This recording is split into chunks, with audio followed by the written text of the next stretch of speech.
हमारी next poem है a road side stand, जो कि रॉबर्ट फ्रॉस्ट ने लिखी है। अब इस पोएम के राइटर का नाम ना बड़े आसानी से याद रख सकते हो, क्योंकि रॉबर्ट फ्रॉस्ट वही है जो क्लास 10th में ना वो छोटी छोटी सी पोएम लिखते थे। अब यहाँ पर इन्होंने सारा बदला ले लिया, सबसे बड़ी पोएम तुम्हारी यही है भाई, इससे बड़ी पोएम तो कहीं की किसी की है ही नहीं। ठीक है, पूरी लंबी चौड़ी पोएम है रॉबर्ट फ्रॉस्ट की अ रोड साइड स्टैंड। अब इसके जैसे नाम से पता चलता है कि रोड साइड के स्टैंड, जो रोड पे जो स्टैंड बने हुए होते हैं उसमें जो खोमचे उमचे लगा लेते हैं, फ्रूट सेलर होते हैं, वेजिटेबल सेलर होते हैं, उनके दर्द को बयान करती हुई हमारी पोएम है रॉबर्ट फ्रॉस्ट की। लंबी चौड़ी पोएम है, मेनली इसका क्रक्स पता होना चाहिए। आइए पता करते हैं। The little old house was out with a little new shed. एक छोटा सा हाउस है, छोटा सा घर है, और उस पे ऐसे टीन टब्बर पड़ा हुआ होगा, कुछ इस तरह का घर होगा, छोटी सी शेड डली हुई है। In front of the edge of the road, बिल्कुल रोड के किनारे पे बना हुआ है, विद द ट्रैफिक स्पीड, जहां से ट्रैफिक जा रहा होता है। A road side stand that too pathetically played it won't be fair to say for a dole of bread. और वो ये भी नहीं कह रहे कि भाई हमें आप रोटी वोटी दे दो, वो के डॉल ऑफ ब्रेड दे दो, बस वो वहां पे अपना रोजी रोजगार का जो थोड़ा सा जुगाड़ है, वो सामान बेच रहे हैं ताकि हमारे 2 पैसों की अर्निंग हो जाए, वो इसलिए वहां बैठे हैं, आपसे भीख मांगने के लिए नहीं बैठे हुए। It won't be fair to say for a dole of bread but for some of the money the cash whose flow supports the flower of cities from singing with in Fred. पर उन्हें cash ही चाहिए, cash flow ही होना चाहिए, यानी आप उनसे कुछ खरीद लो इसलिए बैठे हैं, आपकी भीख लेने लिए बैठे हुए हैं। The flower of cities from singing the polish traffic pass with the mind ahead और if I ever aside a moment then out of sorts at having the landscape marred with the artless paint। और वो जो चमचमाती गाड़ियां वो निकलती हुई जाती हैं, लेकिन वो सामान के लिए नहीं खरीदती, बल्कि वो कहती हैं कि इस कितना बुरा धब्बा पेंट वेंट किया हुआ है, कितना बुरा लग रहा है ये, वो इस तरह की बातें बनाते हैं। उस तरह के जो शॉप है छोटे छोटे से, जो उन्होंने अपने सेटअप बनाए हुए हैं, उनके बारे में रोड साइड स्टैंड वालों को बुरा बुरा बोलते हैं, जो शहर के बड़े बड़े लोग वहां से गाड़ी लेके गुजरते हैं। Of science that with an turn wrong and S turn wrong offered for sale wild berries and wooden cots और cork neck golden scotch with silver watts. और वहां पे ना जो साइन है एन, जो नॉर्थ का साइन है वो गलत लगा हुआ है, साउथ का साइन गलत लगा हुआ है, इसके बारे में बताते हैं हमारे पोएट रॉबर्ट फ्रॉस्ट। और कहते हैं कि उसी रोड साइड स्टैंड पे वो क्या बेच रहे हैं, बेरीज बेच रहे हैं, बड़े अच्छे अच्छे सामान बेच रहे हैं भाई, गोल्डन स्क्वैच बेच रहे हैं सिल्वर कॉर्ड्स में, और क्या बेच रहे हैं, बेरीज बेच रहे हैं वुडन कॉर्ड्स में, गोल्डन गोल्डन गोल्डन कलर का उन्होंने निशान लगा रखा है और सिल्वर कलर का निशान लगा रखा है, जो फलों के जो जो टोकरियां हैं, जो बक्से हैं, उसके ऊपर निशान लगा रखा है, और अच्छे अच्छे बेरीज बेच रहे हैं, स्क्वैच बेच रहे हैं, वो यहाँ पे वो बेच रहा है। ठीक है, golden scotch with silver cots और वाइल्ड बेरीज वो बेच रहे हैं, ये फल बता दिए गए, ये फल वो बेच रहे हैं, बड़े प्यारे प्यारे से फल हैं। A beauty rest in a beautiful mountain scene, you have the money but if you want to be mean. भाई वो कहना चाहते हैं, वो जो वहां से जो पासर बाय है, जो ट्रैफिक वाले जो गुजर रहे हैं गाड़ियां लेके, उनको कहना चाहते हैं कि देखो सामान तो अच्छा बेच रहे हैं यार, ये बेरीज बेच रहे हैं, गोल्डन स्कॉच बेच रहे हैं, लेकिन तुम लेने वाले तो बनो, तुम ना बहुत ही ना मीन हो गए, बहुत ही मतलबी आदमी हो, सेल्फिश जो ही ना लो रहा, तो यार पैसे ले लो ना यार, क्या दिक्कत है। Why keep your money and go along the hurt to the scenery won't be my complaint. भाई अगर तुम्हारे पास पैसा है तो क्यों नहीं लेते, और ये जो तुम्हें लगता है ना इससे तुम्हारी सीनरी खराब हो रही है, तुम्हारी जो वहां की सुंदरता है वो खराब हो रही है, मुझे इससे फर्क नहीं पड़ता, वो रोजी रोटी तुम्हारे लिए अपने लिए लेके बैठा है तुम्हें बेचने के लिए, तो खरीद क्यों नहीं लेते हो तुम। So much as the trusting sorrow of what is unsaid here far from the city we make our roadside stand and ask for some city money to feel in hand and give us the life of the moving pictures promise that the parting power is said to be keeping from us। इसमें अब आगे writer कहता है कि भाई उन्होंने तो एक विश्वास पे, एक भरोसे पे अपना रोड साइड स्टैंड लगाया था, जहाँ पे उन्हें लगा था कि जो हमने ये जो जैसा कि कहा जाता था कि भाई अपना कोई भी कारोबार शुरू करो तो लोग आएंगे, उन्होंने इस भरोसे पे लगाया था कि हमने कारोबार शुरू किया है, लोग आएंगे, हमसे फल खरीदेंगे और कैश का इनफ्लो होगा, आउटफ्लो होगा, हमारी कमाई होगी। लेकिन ये जो भरोसा था, वो भरोसा अब उन्हें तकलीफ देता है, वो उदास हैं कि हमने इस प्रॉमिस पे, ये जो वादा किया जाता है कि ऐसा करो तो तुम्हारा भाई मेहनत करो तो काम सफलता मिलती है, काम करो तो पैसा कमाया जाता है, अब उन्हें उसके ऊपर चोट पड़ रही है। एंड ये was the life of the moving pictures promise, जैसे कि पिक्चर्स में दिखाया जाता है, तस्वीरों में वो देखते हुए आए थे कि मेहनत करो तो फल मिलता है, कोशिश करो तो, या फिर बिजनेस कोई छोटा मोटा स्टार्ट करो तो लोग आएंगे, कस्टमर आएंगे, ये उम्मीद, उनको उम्मीद को यहाँ पे हर्ट हुआ है। फिर आगे ना पॉलिटिकल पार्टी को निशाना बनाया उन्होंने, that the party in power is said to be keeping from us, keeping from us, कि जो पार्टी जो पावर में, जो वहाँ की जो लोकल गवर्नमेंट है या जो भी सरकार होती है, जो पावरफुल लोग होते हैं, वो लोग ना रिस्पॉन्सिबल है इन सब चीज़ों के, जिन्होंने जो पैसा है, जो इकोनॉमी है पूरे देश की या शहर की, वो सिर्फ शहरों तक ही सीमित करके रखी हुई है, और इन लोगों के बारे में बिल्कुल नहीं सोच रहे। आगे बढ़ते हैं, वो क्या कहते हैं, it is in the news that all these pitiful can are to be bought out and mercifully gathered इन।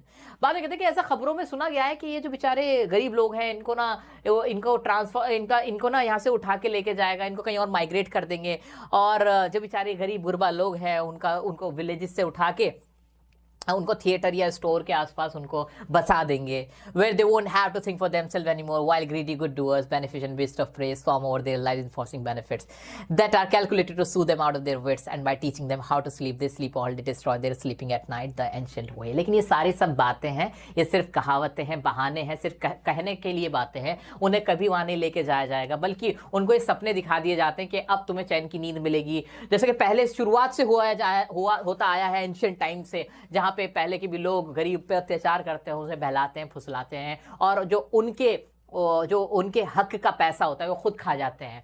वही अब भी इनके साथ होने वाला है कि इनको सिर्फ सपने दिखाए जाएंगे, इनसे जो प्रॉमिस किए जाएंगे उनको फुलफिल नहीं किया जाएगा। ये खबरें भी सब झूठी हैं, इनका कुछ नहीं होने वाला है। The promise will not be delivered. That's it. Okay. Sometimes I feel myself I can hardly bear the thought of so much childish longing in vain, the sadness that lurks near the open window there, that waits all day in almost open prayer. यहाँ पर writer कहता है कि वो जो अपनी खिड़की से देखते हैं कि कोई गाड़ी आके रुकेगी, और ये ना सिर्फ उनकी एक चाइल्डिश एक डिजायर है, एक बचपना ही है। अब तो उसको राइटर को ऐसा लगता है कि सिर्फ एक बचपना ही है और कुछ नहीं है, लोग नहीं रुकेंगे वहाँ पे, ये सिर्फ सैडनेस है, फिर ये उदासी में बस वो देख रहे होते हैं, वो एक उदासी में जिंदगी जी रहे हैं। For the squeal of brake, the sound of a stopping car, of all the thousand selfish car that pass, just want to inquire what a farmer's prices are. अब हजारों गाड़ियां वहां से गुजरती हैं, जैसे ब्रेक की आवाज आती है उनको लगता है कि कोई सामान लेने आ जाएगा, लेकिन लोग क्या करते हैं, सिर्फ उनसे पैसे पूछते हैं कि कितने का बेच रहे हो, या फिर क्या करते हैं, and one did stop but only to plough up grass in using the yard to back and turn around and another to was the way to where it was bound. ज्यादातर लोग आते हैं, रुकते हैं, सिर्फ उनसे पता पूछते हैं, एड्रेस पूछते हैं, गाड़ी को मोड़ते हुए पूछते हैं, बस इतना ही काम करते हैं, उनसे कोई खरीदता नहीं है, बस अपने फायदे के लिए ही, या सिर्फ प्राइस पूछ के चले जाते हैं, इससे ज्यादा कुछ नहीं करते। And another to ask could they sell at a gallon of gas, they couldn't, they had none didn't see. कुछ कहते हैं कि आप गैस बेचते हो, तो क्या उन्हें नजर नहीं आ रहा यहाँ गैस कहाँ होगी, गरीब आदमी है, इसके पास गैस कहाँ होगी। तो यहाँ राइटर अपना गुस्सा भी दिखा रहा है, दोस्त। No in country money the country scale of gain the requested lift of spirit has never been found. Country money का मतलब जो विलेजर्स है उनकी जो इनकम है उसके बारे में बात की गई है, जो जितनी इनकम वो कमा रहे हैं ना, उससे उनका कोई अपलिफ्टमेंट नहीं हो सकता, वो कोई सोल्यूशन ही नहीं है। Also the voice of the country seems to complain, I can't help owning the great relief it would be. और जो उनकी आवाज, जो उनकी परेशान है, जो उनकी कंप्लेंट्स हैं, उसका कुछ नहीं हो सकता, उसका सिर्फ एक सोल्यूशन राइटर को दिखता है, I can't help owning the great relief it would be to put these people at one stroke out of there pen, कि उनको तो बस इकट्ठा कोई ऐसा सोल्यूशन हो जो एक बार में ही उनके दर्द को खत्म कर दिया जाए। राइटर का दिल चाहता है, उसका डिजायर है कि वो उनके गरीब लोगों के, रोड साइड स्टैंड पे जो लोग हैं, उनके दर्द को खत्म कर दे, उनके प्रॉब्लम्स को दूर कर दे। And the next day as I come back into the same, I wonder how I should like you to come to me and offer to put me gently out of my pen.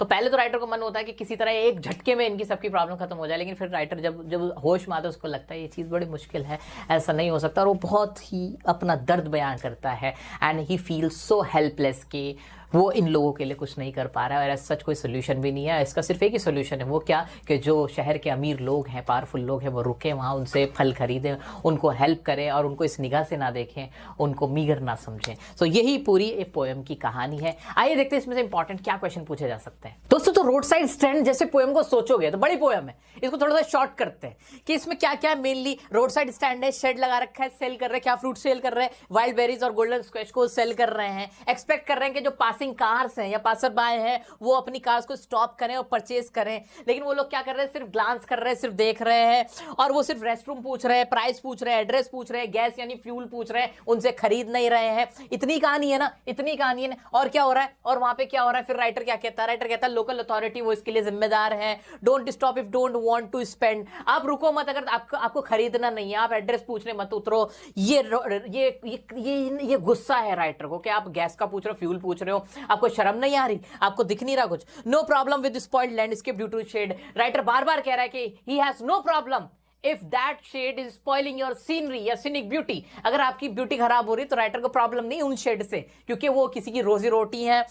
Poet wants to change the life of the villagers, जो भी farmers villagers वहां पर हैं वो उनकी life change करना चाहता है, उसके लिए वो बहुत पेन में है, वो देख के उससे रहा नहीं जा रहा है। ये टोटल कहानी है। अब इसके ऊपर क्वेश्चन पूछा जाएगा कि बताओ राइटर या जो हमारे पोइट है वो विलेजर्स को क्यों बहुत ज्यादा सिंपैथी है, सिंपैथाइज कर रहे हैं, क्यों प्रॉब्लम, क्योंकि वो जानते हैं कि वो बहुत गरीब लोग हैं, they are selling fruits, they are selling berries, but people are not stopping their cars. तो ये पूरा इसके अंदर रीजन बता देना, बार बार वही रिपीट होना है।